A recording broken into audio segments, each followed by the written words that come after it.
जिंदाबाद, नरेंद्र मोदी जिंदाबाद, जेपी नड्डा जिंदाबाद, जय श्री राम। आज এই অটলগড়ের মোড়ে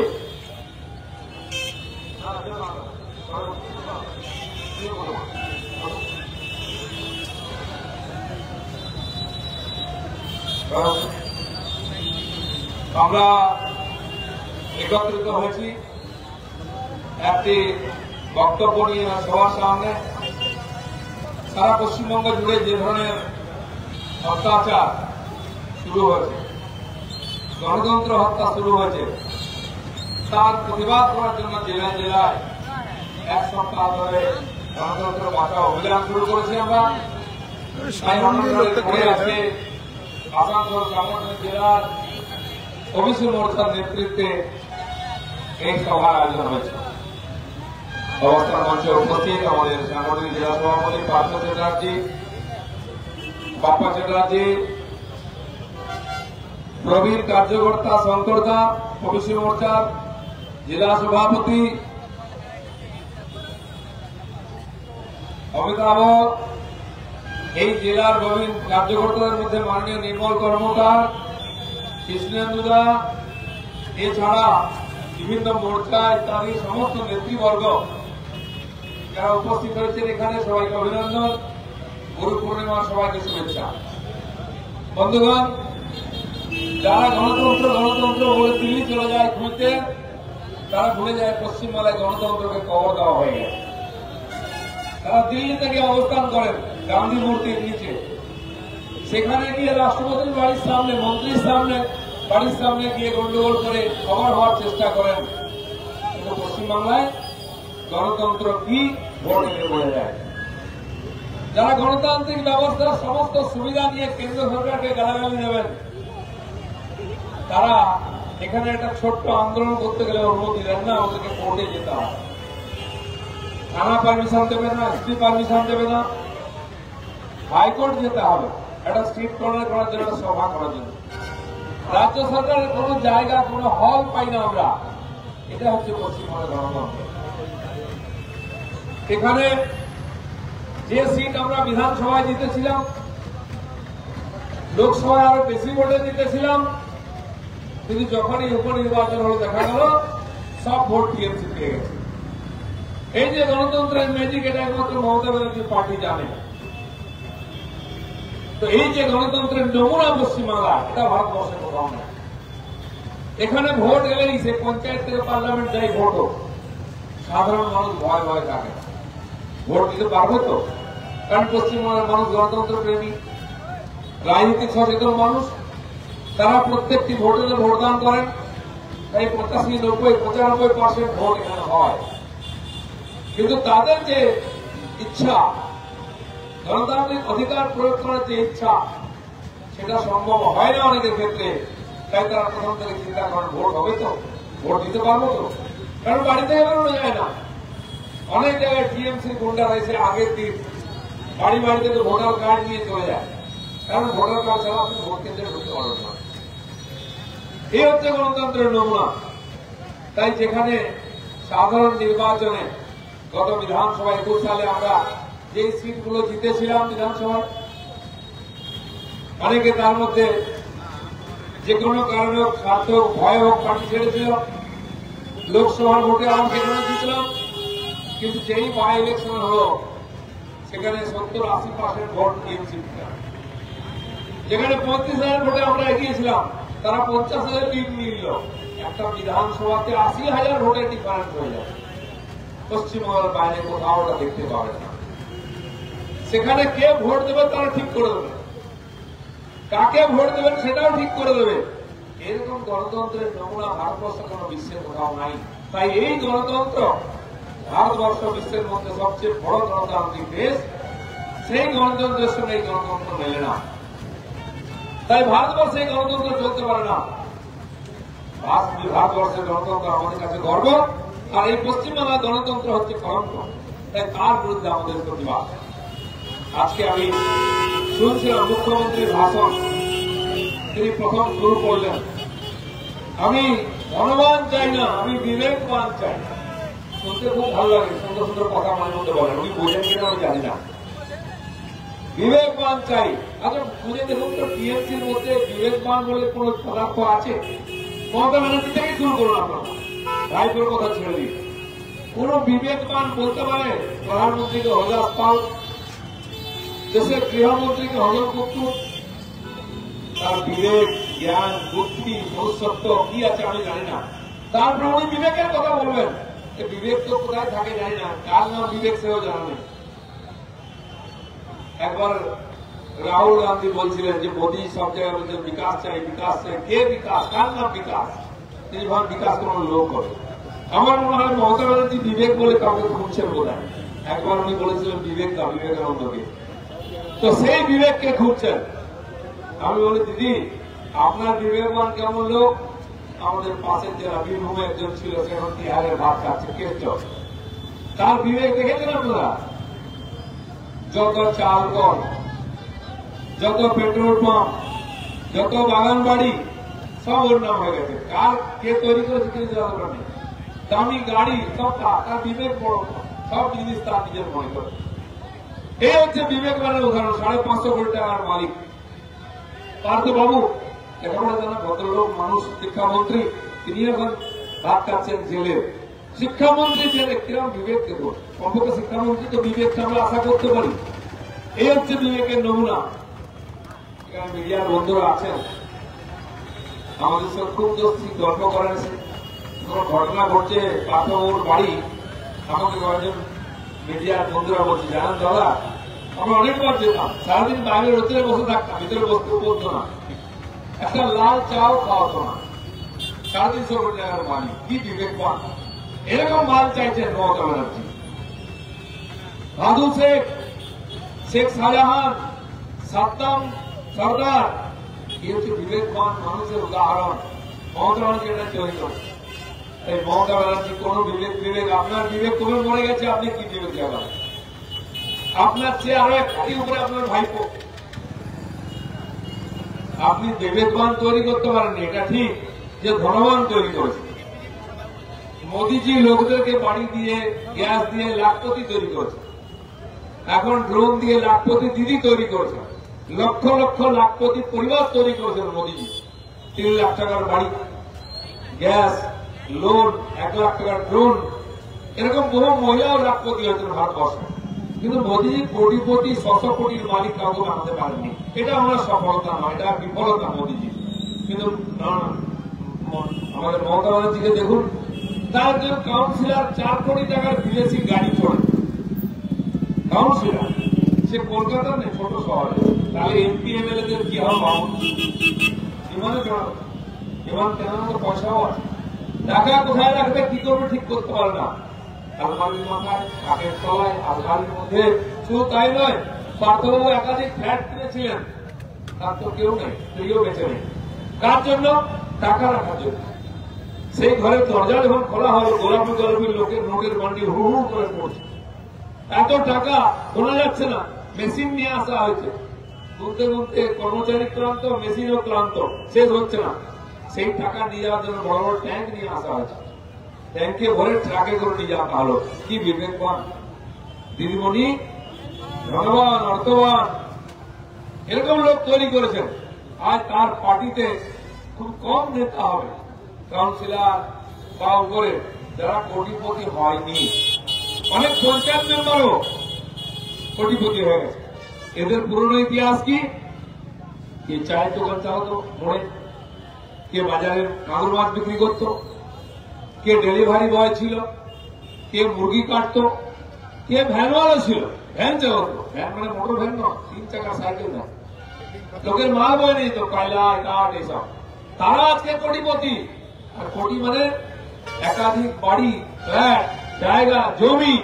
এরা হচ্ছে বিবেকবান। মমতা ব্যানার্জি এদের যদি বিবেকবান বলেন, তাহলে বিবেকবানের সংজ্ঞাটার অর্থই পাল্টে দিতে হবে। তিনি তারপরেও এখানে দাঁড়িয়ে বিবেকবান লোক চাইবেন, চারদিকে বেইমান ভর্তি, তার অত বিবেকবান। বেইমানদের মধ্যে বিবেকবান পাওয়া যায় না। আর আপনার সংজ্ঞার সঙ্গে আমরা একমত নই। তাই এই যে যত পাড়ায় পাড়ায় শাহজাহান তৈরি করেছেন, যখন শাহজাহান ধরা পড়েছিল আমি বলেছিলাম যে শাহজাহান শেখ পশ্চিমবাংলায় প্রায় প্রায় তৈরি হয়েছে। লোকের জমি জায়গা পুকুর ইট ভাটা পেট্রোল পাম্প গাড়ি বাড়ির মহিলাদের মধ্যে তুলে নিয়ে গেছে। কারণ আমি একাধিকবার গেছি ওখানে। এখন তো অনেকে যাচ্ছিলেন, যেতে দেয়নি আমাদের নেতারা নেত্রীরা কমিশনের লোকেরা কাউ করতে দেয়। এলাকায় বহুবার গেছি সন্দেশকালী, এবং ওই বাজারে দাঁড়িয়ে যখন আমাদের 3 জন কর্মীকে হত্যা করা হয়েছিল তার বডি পর্যন্ত পাওয়া যায় দুজনের। এখন দাঁড়িয়ে বলে এসছিলাম শাহজাহান শেখকে, তুই মায়ের দুধ খেয়েছিস তো আর এরকম চৌরাস্তায় বলে যাও। তখন কিছু করার হিম্মত করেনি, পরে সে শের হয়ে গেছিল। তো বেশি দিনের কথা নয়, 4-5 বছর আগে। সেই শাহজাহান শেখ সে হচ্ছে পার্টির মুখ। সে তার বাড়ির লোক, কে পঞ্চায়েত, কে প্রধান, কে জেলা পরিষদ, একটা সরকারি টাকা তার, নদী বাঁধ মেরামতের টাকা তার, পঞ্চায়েতের টাকা তার, 100 দিনের কাজের টাকা তার। আর সে টাকা দিয়ে কি করেছে? সে মার্কেট তৈরি করেছে, পার্ক তৈরি করেছে। ওখানকার গরিব আদিবাসী ভূমিদের জমি নিয়ে গিয়ে ইটভাটা তৈরি করেছে, ভেড়ি তৈরি করেছে মাছের। আর সে আগে কি করত? বাংলাদেশ থেকে এসে অনুপ্রবেশ করে নিজের দোকান ছিল না, অন্যের দোকানে কাজ করত। সে আজ কত কোটি টাকার, কত শত টাকার মালিক কেউ জানে না। আর তার সাগরেরা কি করত? জমি বাড়ির টাকা পয়সা লুট করত। আর ওখানকার আদিবাসী মহিলাদেরকে রাত্রেবেলা অফিসে নিয়ে ভর্তি করত, পিঠে বানাতে নিয়ে যেত। এরকম বিবেকবান মমতা ব্যানার্জি তৈরি করতে পারেন, মোদী পারবেন না। লোকের সর্বস্তর লুট করে, তার সম্মান পর্যন্ত লুট করে নাও, এই বিবেকবান মমতা ব্যানার্জি তৈরি করেছেন। এটাই। তারপরে যদি বিবেকের কথা বলবেন ধর্মতলায় দাঁড়িয়ে, বাহ, কোন বাংলায় পাস করছি আমরা? এই বাংলা দেখার জন্য কি পরিবর্তন চেয়েছিলেন আপনারা? পরিবর্তন পরিবর্তন সেই বুদ্ধিজীবীরা নেমকাররা আমার ভয়ে বসে আছে। মুখ সরকারের টাকা নিচ্ছে, চোখের মাথা খেয়েছে, রাস্তায় মেয়েদের বিভক্ত করা হচ্ছে, পিটানো হচ্ছে। মহিলা পুরুষকে চৌরাস্তায় পিটে বলছে এটা মুসলিম রাষ্ট্র হয়ে গেছে, এখানে এই আইন চলবে। এরপরে কারো হাত কাটা হবে, কারো পা কাটা হবে, কারো জিভ কাটা হবে, কাউকে পাথর মেরে মারা হবে। এটাই গণতন্ত্র। এখানে পার্টি অফিসের মধ্যে তুলে নিয়ে গিয়ে 4 জন হাত পা টেনে তুলে ধরে আছে, তাকে লাঠি দিয়ে পেটানো হচ্ছে। এটা গল্প বলছি না আমি, আপনারা ভিডিও দেখেছেন টিভিতে। সে কে? নেতাকে সে খাটাল যাওয়াতে অন্যের জমি দখল করে আজকে সেইখানে 4 তলা বাড়ি হয়েছে, চকচকে ঝাঁ চকচকে। আমরা যখন বলি গল্প মনে হয়, কিন্তু টিভিতে দেখছেন। যাই হোক, সে বাড়ির গৃহপ্রবেশ হয়নি, এখন গৃহ ছাড়া হতে হয়েছে। তার চেহারা, সে বিয়ে করবে ঠিক হয়ে গেছে। বিয়ে কোথায়? ভবানীপুর, অন্য কোথাও হবে না, বাড়ি ওখানে। বিয়ের দিন ঠিক হয়ে গেছে, বিয়ের পরে সেজে গুজে বসে আছে। বড়রা আসে না, কারণ পুলিশ বসে আছে, সিবিআই বসে আছে, শ্বশুর বাড়ি দিয়ে যাবো বলে। সে গায়েব হয়ে গেল। তারপরে শুনে ওর বিয়েও হয়েছে, হয়তো কালীঘাটে বিয়েটা হলো, কারণ ওটাই নিরাপদ জায়গা। ওখানে এখন সিবিআই যায়নি, যদি কোনদিন যায় তো কি পাওয়া যাবে। তো এই ধরনের বিবেকবান যারা অন্যের ধন সম্পত্তি লুট করে, বাড়িঘর লুট করে, মান মর্যাদা লুট করে, তাদের সঙ্গে পশুর মতো ব্যবহার করে, তারা মমতা ব্যানার্জির কাছে বিবেকবান। এরকম বিবেকবান লোক তৈরি করেছেন উনি হাজার হাজার সারা পশ্চিমবাংলা, যারা দাপিয়ে বেড়াচ্ছে ওরা পশ্চিমবাংলায়। গণতন্ত্র নাই, শাসন নাই, আইন শৃঙ্খলা নাই, তারপরে শিক্ষা নাই, স্বাস্থ্য নাই, যাতায়াতের অবস্থা খারাপ। ভগবান বিমুখ, তাই বৃষ্টিও হচ্ছে শুধুমাত্র। এই যে অশুভ চারদিকে সংকেত, এই যে অন্যায় অত্যাচার হাহাকার, তার জন্য পশ্চিমবাংলার মানুষকে আজকে ভুগতে হচ্ছে বৃষ্টিহীনতা। প্রকৃতিও বিরূপ হয়েছে আজকে। বন্ধুগণ, তো আজকে গণতন্ত্রের কথা বলতে গেলে হাসি আসে। এখানে পশ্চিমবাংলার গণতন্ত্র, মমতা ব্যানার্জি জিতে গেলে গণতন্ত্র ঠিক আছে, যদি অন্য কেউ জেতে গণতন্ত্র বিপন্ন। এই গল্প শুনে আসছে, যেখানে নরেন্দ্র মোদী 3য়বার প্রধানমন্ত্রী হয়েছেন। আজকেও মমতা ব্যানার্জি বলেছেন এ সরকার টিকবে না। আচ্ছা, উনিও কেন্দ্রের সরকারে ছিলেন, মনমোহন সিং এর সরকারে। সে মনমোহন সিং 2বার সরকার গঠন করেছেন। কংগ্রেসের কত সিট ছিল জানেন? 200 ছিল না, 100 বোধহয় 100 একবার, প্রথমবার 2004 সালে 144 না 44, 146, পরের বার 163। শুধু তাই নেই, ইউপিএ একবার সিপিএম ও সঙ্গে ছিল, একবার টিএমসিও সঙ্গে ছিল। এরা ওখানে গিয়ে এক বিছানায় শোবে, এখানে বলছে না না ছোঁয়াছুঁই চলবে না, আমার জাত চলে যাবে। এক পাত্রে খাবে, এখানে এসে আবার জাতি বলে না না আমরা কিন্তু পুরি, ওদের সঙ্গে বসবো না। আমি দেখুন তো সেই দুবারই যে 200 পার করেনি সেই সরকার চালাচ্ছে, 10 বছর চলেছে। ইউপিএ মিলিত ভাবেও 250 পার করেনি, তারপরেও সরকার চলেছে। আজ এবং তার গত 5 বছর 5টা 6টা ইলেকশন দেখুন, কংগ্রেস 200 পার করতে পারেনি। তার মধ্যে 10 বছর ক্ষমতায় ছিল, তারা ঠেকো দিয়েছে, কখনো সিপিএম ঠেকো দিয়েছে, কখনো টিএমসি ঠেকো দিয়েছে। এখন বলছে ওদের সঙ্গে আমরা নেই। আচ্ছা, এক বাড়িতে 2 পক্ষ আছেন, কিন্তু কেউ কার সঙ্গে নেই, লজ্জাও করে না। সংসার করছো, ঘর করছো, ছেলেগুলোও হয়েছে, তারপরে বলছে আমরা কিন্তু ওর সঙ্গে নেই। কি ধরনের গণতন্ত্র? আর নিজেরা সবাই এক হয়েছেন, ভেতরে ভেতরে সমস্ত বিরোধী পার্টি এক হয়েছেন এনডি জোট করে, তাতেও হয়নি। চীন পাকিস্তানের সমর্থন নেওয়া হয়েছে। বিশ্বের বহু অশুভ শক্তি, যারা ভারত শক্তিশালী হোক, সুপার পাওয়ার হোক, ডেভেলপ কান্ট্রি হোক, মাথা উঁচু করে দাঁড়াক, নরেন্দ্র মোদী প্রধানমন্ত্রী থাকুক, বিজেপির ক্ষমতা থাকুক, চায় না। এরকম বহু দেশ আছে, বহু এজেন্সি আছে, হাজার হাজার কোটি টাকা দিয়েছে আপনাদেরকে, তাও কুড়িয়ে বাড়িয়ে ঝাড়ু মেরে 234। এত বিরোধিতা, এত মিথ্যাচার, মোদী এত বদনাম করেও মোদী 240। আর যে ইউপিএ 10 বছর সরকার চালিয়েছে, মেজরিটি পায়নি, 200-250 বেশি পায়নি। আজকে এনডিএ 300 করেছে, 272 মেজরিটি। তারপরেও চাপ দিচ্ছে সরকার চলবে না, সরকার চলবে না। তোমাদের বাড়া ভাতে ছাই দিয়ে 5 বছর চলবে, আবার মোদী জিতে এসে 29 সরকার, বিজেপির নেতৃত্ব সরকার। সেই জন্য মানুষকে বিভ্রান্ত করে, মানুষকে ভয় দেখিয়ে মোদীজির ইমেজ খারাপ করা, বিজেপিকে বদনাম করার চেষ্টা সাময়িকভাবে হয়। আমাদের দেশের মানুষ সিধা সরল, সমাজে বিশ্বাস করে না। রাবণ সাধু সেজে গেছিল সীতা হরণ করতে, সীতা মাতা বুঝতে পারেননি, তার কথায় বিশ্বাস করে সেই লক্ষ্মণ রেখা পার হয়েছিলেন, তাই সীতা হরণ হয়ে গেছিল। তা আমাদের সাধারণ জনতা, ধার্মিক ধর্মপ্রাণ সিধা সরল জনতা এই ভেগধারী সাধুদেরকে চিনতে পারে না। ইলেকশনের আগে অনেক মিথ্যা কথা, অনেক কিছু প্রতিশ্রুতি দিয়ে ওরা ভোটটা নিয়ে নেয়, তারপর মানুষের জন্য কিছু করে না, আর খালি আমাদেরকে গালাগালি দেয়। কিন্তু মানুষ কিছু লোক ভুল করে, সবাই ভুল করেনি, তাই এখনো ভোট পার্সেন্টেজ আমাদের বেশি, আমাদের সিট বেশি, সরকার চলছে, চলবে। এদেরকে আরো 5 বছর উপবাসী ছাত্রকার মতো থাকতে হবে। আজকে একজন নেতা লাল টুপি পরে এসছেন লখনৌ থেকে, শুনেছেন কিনা? 2 বার হেরেছেন উত্তরপ্রদেশে, 2 সরকার গেছে, তিনি কি বিজেপিকে হারাবেন? হেরে যাচ্ছেন সেই 14 সাল থেকে।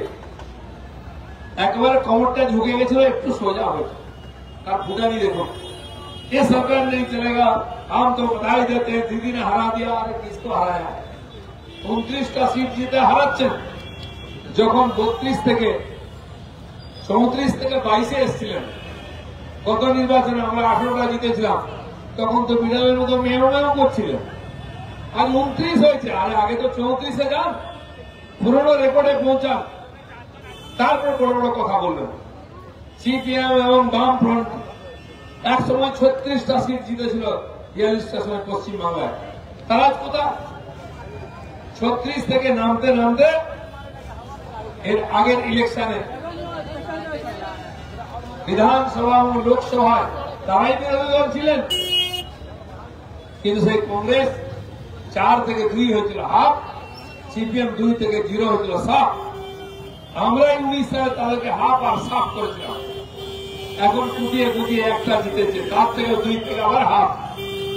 যত সাফা সাফ বাকি দেওয়ার লোক নেই সিপিএম, তারা বড় বড় কথা বলছে, তারা নাকি বিজেপিকে হারাবে। এক সময় 64টা পার্লামেন্টের সিট ছিল বামপন্থীদের, এখন টর্চ নিয়ে ঘুরতে হয় কোথায় আছে, কোথায় কেরালায় ঘুরিয়ে পেয়েছে, কোথায় তামিলনাড়ু।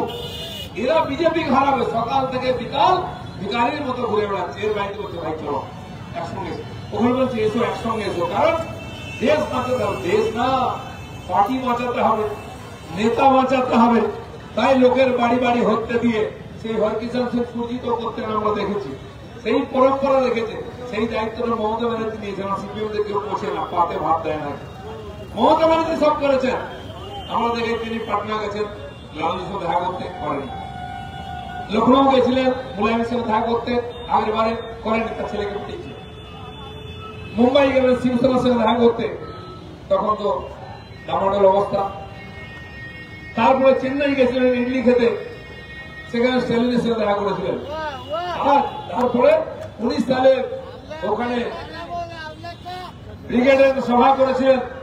সব নেতারা দাঁড়িয়ে হাত উঁচু করে বলেছিলেন বিজেপি হটাও, দেশ বাঁচাও। নির্বাচন হলো 282 থেকে 303-এ আমরা গেলাম। মমতা ব্যানার্জি 34 থেকে 22-এ এলেন। সিপিএম 2 থেকে 0, কংগ্রেস 4 থেকে 2 হলো। এখানে সারা ভারতবর্ষে খুঁজে পাওয়া গেল না কাউকে। তাই এবার আবার ডেকেছেন। তারপরে 2 বছর 3 বছর মমতা ব্যানার্জির সঙ্গে যোগাযোগ করে না। কারণ কি, যার হাত ধরবেন মমতা সে ডুবে যাবে, যার দিকে দৃষ্টি দেবেন সে ডুবে যাবে। তাই মমতা ব্যানার্জি কেউ আসতো না। এবার গিয়ে খুব পিড়াপিড়ি করে একজনকে নিয়ে এসছেন। সে কে? সে 2 বার হেরেছে উত্তরপ্রদেশে, 2 বার যোগী সরকার হয়েছে। তার কোনো কাজ নেই, বেকার ঘুরে থাকে, যাই কলকাতা ঘুরে আসে। তো যার কোনো কাজকর্ম নেই, কেউ পুছে না, এরকম নেতা মমতা ব্যানার্জির সঙ্গে আছে। কেন শিবসেনা আসেনি? কেন স্ট্যালিন আসেননি? কেন বিএসপি আসেনি? কেন এনসিপি আসেনি? কেন সিপিএম এর বড় নেতা কারাত আসেননি বা ইয়েচুরি আসেননি? কারণ মমতা ব্যানার্জি কেউ বিশ্বাস করে না। কোন দিকে কখন পার্টি মারবেন, কখন কংগ্রেসের সঙ্গে, কখন বিজেপির সঙ্গে, কখন ইনডাইরেক্টলি সিপিএম এর সঙ্গে, কিচ্ছু ভরসা নেই। সেই জন্য আজ মমতা ব্যানার্জির অবস্থা, কেউ তার সঙ্গে আসতে চাইছে না। একটা বেকার ছেলে ঘুরে বেড়ায়, তাকে ধরে নিয়ে এসে ডায়াসে বসিয়ে ভাষণ দিচ্ছেন, বিরাট বড় চিহ্ন। এই হচ্ছে মমতা ব্যানার্জির সর্বভারতীয় রাজনীতি আজকে তার অবস্থা, কেউ তার সঙ্গে নেই। তাই বন্ধুগণ, পশ্চিম বাংলায় জোর জবরদস্তি করে, গুন্ডামি করে, ভোট লুট করে জিতে নেওয়া যায়। দেশে বিদেশে সম্মান পাওয়া যায় না। আগে প্রায় বিদেশ যেতেন, কাউকে পটিয়ে পাঠিয়ে একটা পুরস্কারও নিয়ে আসতেন। এখন না যেতে পারছেন না, কেন পুরস্কার দিচ্ছে। আরে বাবা, 3 বার জিতে গেলেন, এত মেজরিটি, লোক তো বাবা করবে। লালু প্রসাদকে ডেকে কোথাও কেন্দ্রে ভাষণ দিত, ওনাকে তাও দিতে দেন। কি ভাষণ দিতে গিয়ে কি বলবেন, তার ভাষণের যা সিঁড়ি, লোক বলে বাবা ডেকবো না। আর মাইক তো ছাড়তেই চায় না, লোকজন চলে যাবে কিন্তু উনি যাবে না। সেই জন্য কেউ নেই ওনার সঙ্গে সারা দুনিয়া। আর নরেন্দ্র মোদী খালি বিশ্ব বরেণ্য নেতা নয়, বিশ্বের মুক্তি সূর্য মমতা ব্যানার্জি অরূপ বিশ্বাস বলছিল। আজকে কোথায় বিশ্ব, কোথায় সূর্য, জানাকে আমি জানি না। আর নরেন্দ্র মোদী কখন ডাক পড়ে, যখন বিশ্ব সংকটে, ইউক্রেন রাশিয়ার যুদ্ধ বন্ধ কে করবে? নরেন্দ্র মোদী। ওখানে গাজাতে বম্বিং হচ্ছে, ইসরায়েল আর ফিলিস্তিনের যুদ্ধ কে বন্ধ করবে? নরেন্দ্র মোদী। ডাকো মোদীকে। বাকি জায়গায় 3-4 জায়গায় যুদ্ধ হচ্ছে, বন্ধ করার কেউ নেই। কেউ সবাই একটা একটা দলে ঢুকে গিয়ে ব্যবসা করছে, অস্ত্র বিক্রি করছে। একমাত্র মোদীর যে ব্যক্তি, সে পুতিনকেও বলতে পারেন, জেলেনস্কিও বলতে পারেন, ইসরায়েলের প্রাইম মিনিস্টারকে চোখে চোখ রেখে বলতে পারেন, এটা যুদ্ধ করার সময় নয়। বিশ্বে খাদ্য সংকট, অর্থনীতি ভেঙে পড়ছে, বৃষ্টি নেই, ক্লাইমেট চেঞ্জ হয়ে যাচ্ছে। আসুন সবাই মিলে এক হয়ে বিশ্বকে বাঁচাই, বিশ্বের অর্থনীতিকে বাঁচাই, ব্যবসাকে বাঁচাই। যুদ্ধ করবেন না। আমরা সবচেয়ে নেই, ভারতের অর্থনীতি সবচেয়ে চাঙ্গা। $5 ট্রিলিয়ন দিকে আমরা এগোচ্ছি, 4 হয়ে গেছে। 11 নম্বর থেকে 3 নম্বরতে এসে গেছে। এই 5 নম্বরে এসে গেছে, অর্থনীতি 3-এ যাবে। সারা ইউরোপ জুড়ে হাহাকার চলছে, অগ্নি সংযোগ, মার কাট, দাঙ্গা, জিনিসপত্রের দাম বাড়ছে, বেতন কমে যাচ্ছে, খরচ বেড়ে যাচ্ছে। আমেরিকা তো সেই অবস্থা। ভারত সবচেয়ে শান্তিতে আছে, সাধারণ মানুষ শান্তিতে আছেন। বাড়িতে চাল ডাল পাচ্ছেন, খাচ্ছেন, খাওয়ার অভাব নেই। গ্যাস পাচ্ছেন, রান্না করার অভাব নেই। মাথার উপরে ছাদ পেয়ে গেছেন, থাকা দেওয়ার অভাব নেই। সমস্যাটা কাদের? সাধারণ মানুষের সমস্যা নয়, নেতাদের সমস্যা। দোকান বন্ধ হয়ে যাচ্ছে, মোদি থাকলে যা মাল করে খিচে বাড়িতে দেখছেন সিবিআই ইডি নিয়ে যাচ্ছে। মহাসমস্যা। বাড়ি করলেও থাকতে পারছে না, গিয়ে জেলে থাকতে হবে। গাড়ি কিনেছে, চড়তে পারছে না, জেলে করে পুলিশের গাড়িতে চড়তে হবে। বাড়িতে বউ বাচ্চার সঙ্গে থাকতে পারছে না, ছেলে পুলেকে চাকরি দিলে পয়সা দিয়ে চাকরি চলে যায় কোথায়? এই যে লুটের রাজত্ব, এই দুর্নীতির রাজত্ব, এর বিরুদ্ধে আমাদের লড়াই। আর গণতন্ত্র বাঁচলে, এগুলো বাঁচলে সাধারণ মানুষের অধিকার, যে গণতান্ত্রিক অধিকার, তাদের সুরক্ষিত করতে হবে। এই গণতন্ত্র, এই স্বাধীনতার জন্য এই ভারতবর্ষের হাজার হাজার যুবক যুবতী প্রাণ দিয়েছেন স্বাধীনতা আন্দোলনে। বারবার আন্দোলন হয়েছে, ইমার্জেন্সির সময় গণতন্ত্র রক্ষার জন্য বহু লোক মারা গেছেন, হাজার হাজার লোক জেলে থেকে সংসার ছেড়ে। এই জন্য সেই গণতন্ত্রকে বাঁচাতে হবে। আর মমতা ব্যানার্জির মতো কিছু স্বেচ্ছাচারী স্বৈরাচারী শাসক ভারতবর্ষের গণতন্ত্রকে কলুষিত করছে, পশ্চিমবাংলার গণতন্ত্রকে গলা টিপে শেষ করছে। তাই এদেরকে বিচ্ছিন্ন করতে হবে। ভারতীয় জনতা পার্টি লড়াই শুরু করেছে। 4%, 6% ভোট ছিল। আপনাদের মতো, আমার মতো হাজার হাজার লক্ষ লক্ষ কার্যকর্তা পরিশ্রম করেছে। 250 বেশি কর্মীকে আমাদের রাজনৈতিক বলিদান দিতে হয়েছে, হত্যা করা হয়েছে গণতান্ত্রিক লড়াই করার জন্য। বহু লোকের ঘরবাড়ি ভাঙা হয়েছে, দোকান লুট করা হয়েছে, ঘর ছাড়া হয়েছে। এখন বহু লোক বাংলা ছেড়ে চলে গেছে অন্য রাজ্যে চাকরি করতে, বিজেপি করে বলে। কিন্তু লড়াই থেমে না। ইলেকশন হয়তো জোর করে জিতে যাওয়া যায়, মানুষের মন জেতা যায় না। গণতন্ত্রের নাম করে গণতন্ত্রকে হত্যা করা, গণতন্ত্রকে কমজোর করা, এটা চলতে দেবে না বিজেপি। সারা দেশেতে লড়াই করছি আমরা। এই ধরনের স্বৈরাচারী এক একজন শাসককে আমরা ছুঁড়ে ফেলেছি। পশ্চিমবাংলার সময় আসছে, শেষ লড়াইটা পশ্চিমবাংলায় হবে। কারণ খালি গণতন্ত্র রক্ষা নয়, পশ্চিমবঙ্গকে রক্ষা করা তথা ভারতকে রক্ষা করা। কারণ পশ্চিমবঙ্গ হচ্ছে সীমাবর্তী প্রদেশ। রোহিঙ্গা অনুপ্রবেশকারী ঢুকে এখানে সরকারি প্রশাসন, সরকারি সুবিধাকে লুট করে নিচ্ছে, মানুষের সুরক্ষা লুট করে নিচ্ছে, জনসংখ্যা তার বিবর্তন হয়ে যাচ্ছে, পাল্টে যাচ্ছে। গণতন্ত্রে তার প্রভাব পড়ছে। এইভাবে গণতন্ত্রকে কালিমা লিপ্ত করে সরকার যারা ক্ষমতা ভোগ করছে তাদেরকে গণতন্ত্রের মাধ্যমে উচ্ছেদ করতে হবে। তাই আমাদের আন্দোলন আজকে এখানে এই যে অবস্থান করেছে, আমাদেরকে ডেকেছেন অংশগ্রহণ করার জন্য, তাদের ধন্যবাদ, সবাইকে অভিনন্দন। যারা যারা সহযোগিতা করেছেন আমাদের সভায়, সবাইকে অভিনন্দন। আসুন পশ্চিমবঙ্গকে রক্ষা করতে, পশ্চিমবঙ্গের গণতন্ত্র রক্ষা করার জন্য এই লড়াইকে আমরা জারি রাখি। এই বলে সবাইকে ধন্যবাদ। ভারত মাতা কি। অনেক অনেক ধন্যবাদ।